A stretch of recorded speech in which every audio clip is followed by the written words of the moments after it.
So, Desert Crossing. This is late Season 1. Very late. Now, on our last review of Enterprise, we had Detained with the Suliban internment camp. Chronologically, after that episode came Vox Sola, that's the tentacle porn one, and then Fallen Hero, when they decided they were going to go to Risa for shore leave, but were delayed to deal with a Vulcan diplomatic mission. That brings us to Desert Crossing today, where they are continuing on towards Risa, only to get another interruption, a distress signal. That goes well because after the titles, the pilot, Zabral, is walking through the corridors lamenting how he flopped on his maintenance. Zabral is played by the always welcome Clancy Brown, who puts on a bit more gravelly voice. Not Kurgan exactly, more like the Kurgan if he were red-green. Do you answer every distress call you pick up? If we can. The galaxy could use more people like you.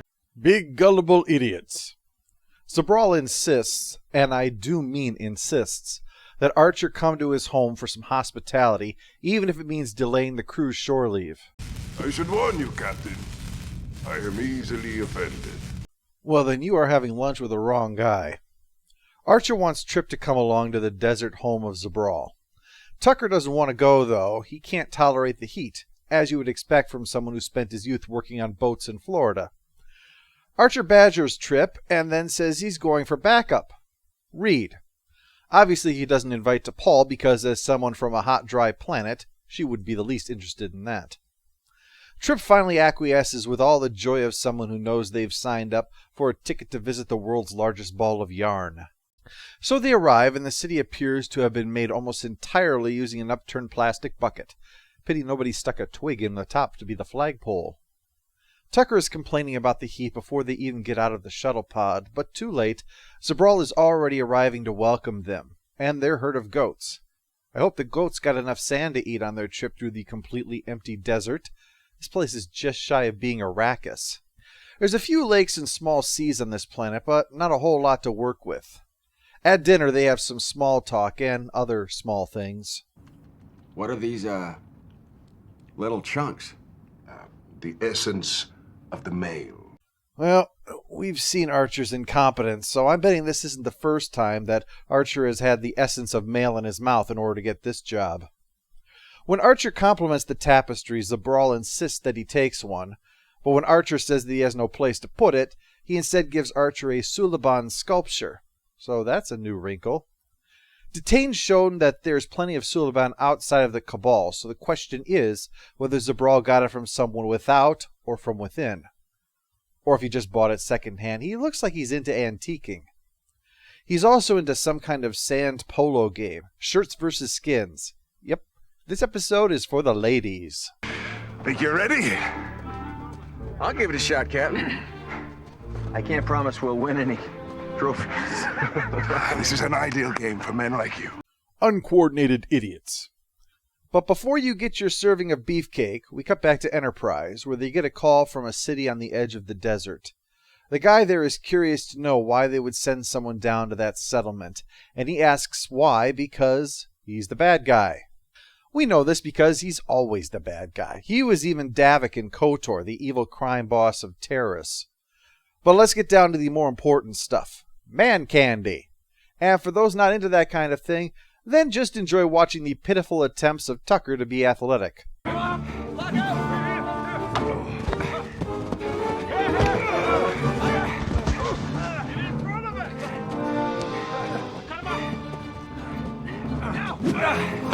That goofy run of Tucker's, by the way, is really a microcosm for him in this episode. Archer plays the game flawlessly and only loses because Zabral barely is able to stop him from scoring at a game that he's never played before. Tucker, on the other hand, plays like someone who has read about sports in a book once. But it makes sense. Who do you think is going to be more physically capable? Someone on their feet all day using tools and moving equipment, or someone who sits in a chair all day reading reports? The game is interrupted by a call from T'Pol with the warning that these men are accused of being terrorists. They've been responsible for numerous attacks on civilian targets within the city.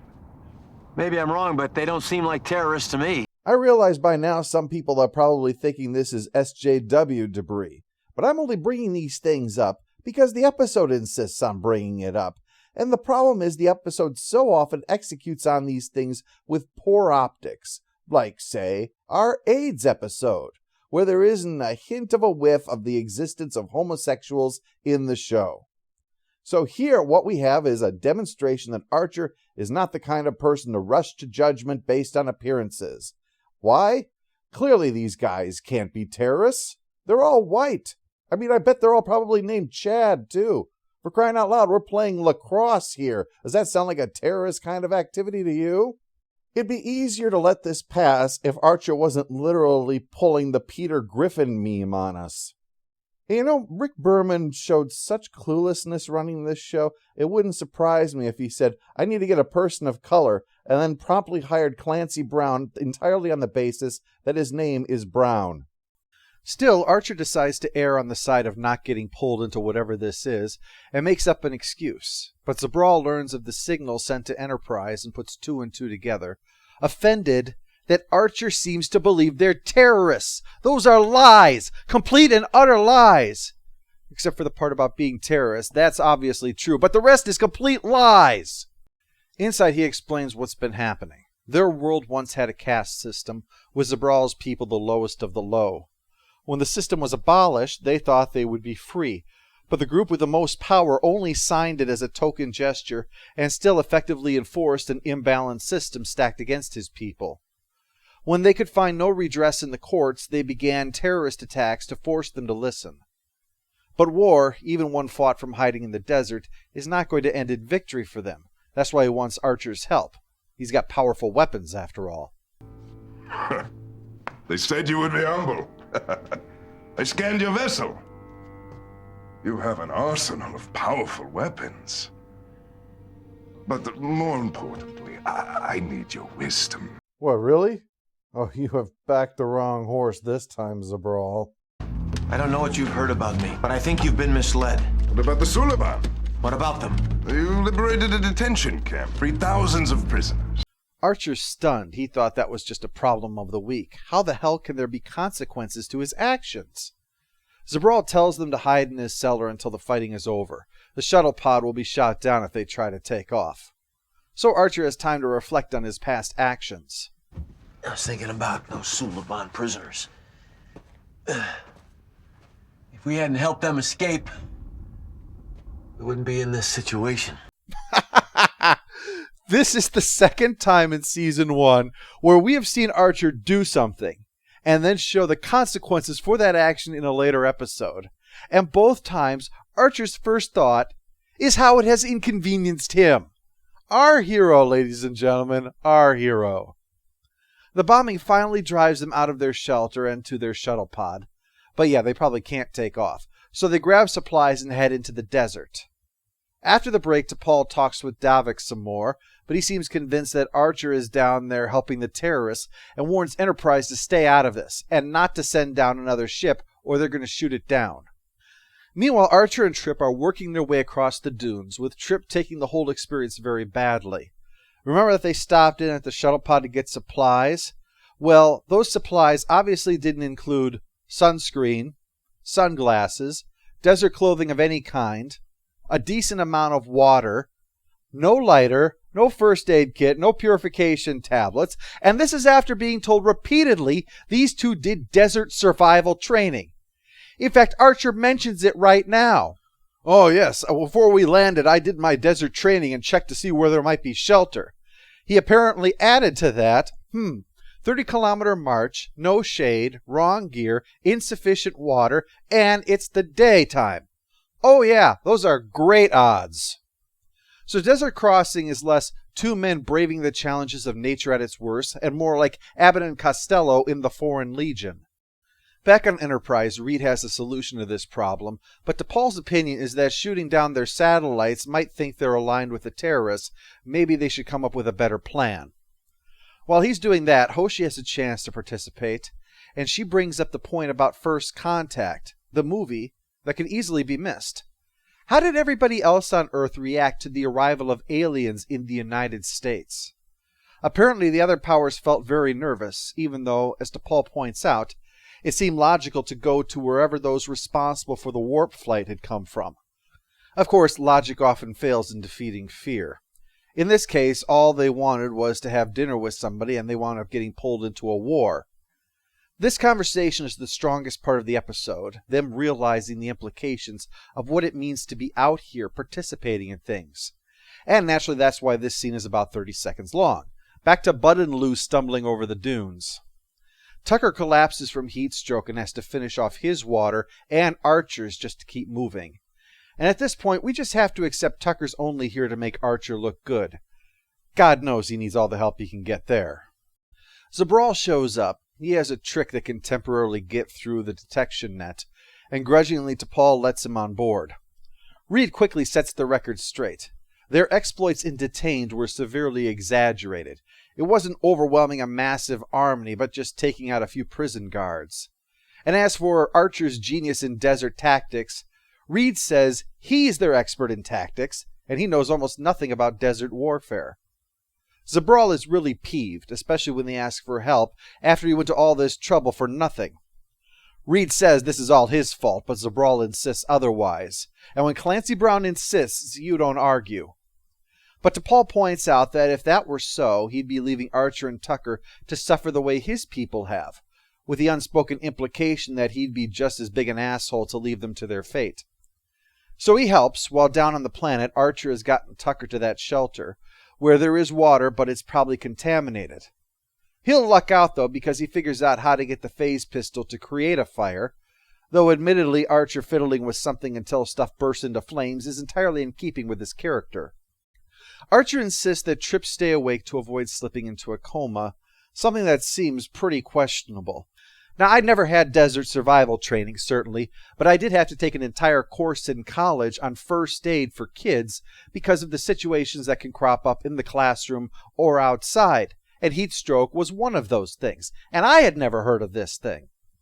But because I'm less willing to look like an idiot than the people who worked on this show, I thought maybe I should verify my facts first. So I went and searched the internet and could find nothing commenting on sleep other than the obvious of, if it's hot in there and you already have heat stroke, don't sleep in there, dummy. But much like the drama of not letting someone with a concussion fall asleep, that's a myth also. As long as they don't have dilated pupils, sleep is actually going to help, though you should probably wake them periodically to ensure they're responsive. But this seems to exist solely for Archer to have to take care of Trip, and Archer just watching him sleep will manage to be boring even by this show's low standards. Of course, he doesn't have Trip stripped to his underwear now that they're inside and try fanning him in order to get his temperature down, because they only show people in underwear on this show when they're rubbing gel all over each other. And let's face it, we've got to save something for the fanfic writers. You got anything to eat around here? Not at the moment. You mean you didn't grab rations in there either? Seriously, you ducked into your shuttle pod, grabbed 2 small water bottles and a couple of guns and say, now I'm fully prepared to survive the desert. I think at this point that Archer's plan was to survive by making them so certain to die that they could make death overconfident and shoot it first. This hurt/comfort fic waiting to happen is interrupted by a mortar attack, driving them back out into the desert. But luckily this has drawn the attention of the shuttle pod.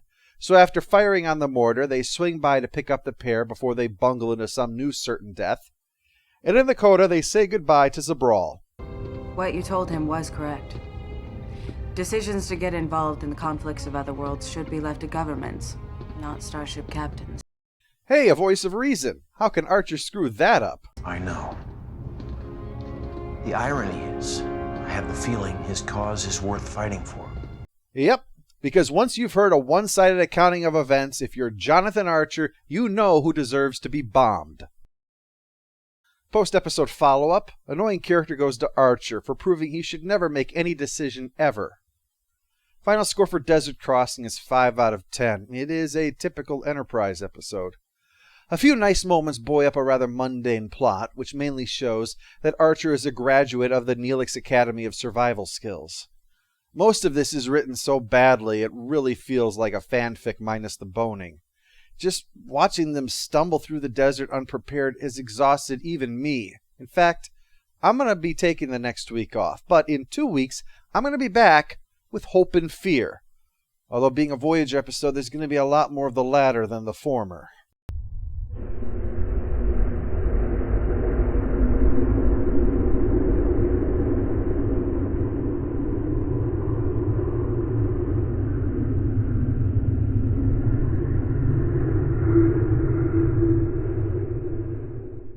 All hail the Overlord! All hail the Overlord! I should warn you, Captain. I am easily offended.